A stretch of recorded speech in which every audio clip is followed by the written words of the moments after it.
quiet village of Obioma, Nurse Ebele was a symbol of hope. She dressed in white, spoke softly, and attended to the sick at the only health center in the village. Everyone loved her, except one person, Amaka, a poor village girl who sold roasted maize by the roadside and was mocked by many for her tattered clothes and scarred face.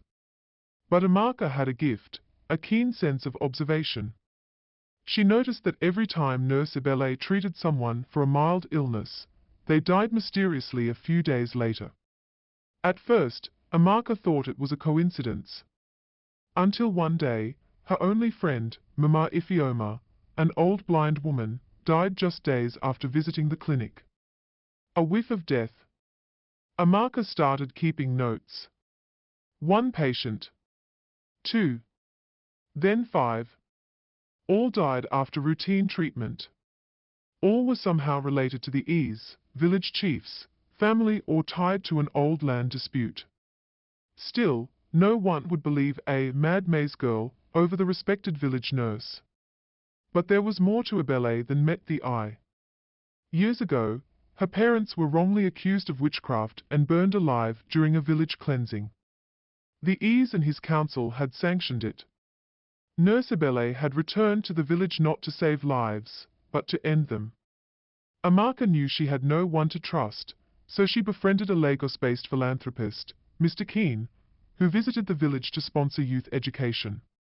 She secretly recorded Ebele's suspicious actions and gathered blood samples from treated patients.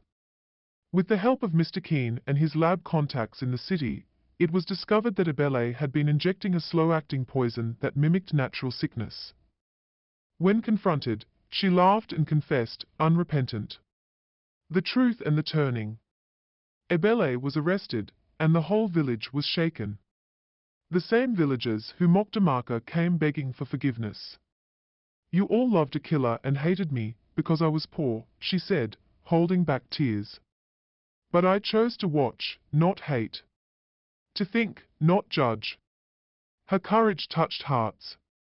Even the Ease stepped down in shame. From ashes to glory. Months later, Amaka was honored by the state governor and awarded a scholarship to study nursing.